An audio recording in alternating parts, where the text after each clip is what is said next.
So the standard endpoint for acute GvHD treatment trials is the overall response rate at week 4.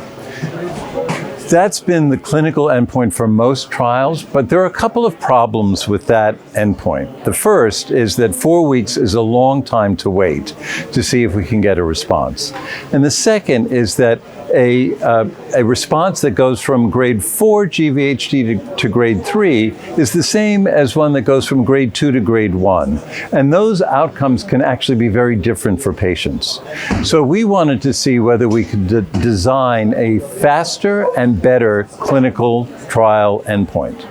The first way we did that was to look at the onset overall grade and then the change in grade at week 2.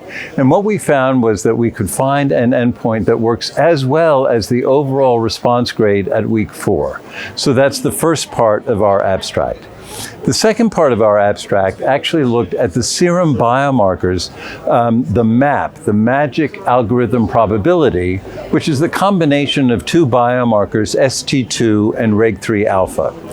That blood test, when added to the clinical response at week 2, actually gives a far superior risk stratification and actually gives us 3 different groups of patients: complete responses, intermediate responses or partial responses, and non-responses. And so this is now a both faster and better clinical trial endpoint that, if we can validate it in other data sets, could become the new primary endpoint for GvHD clinical trials.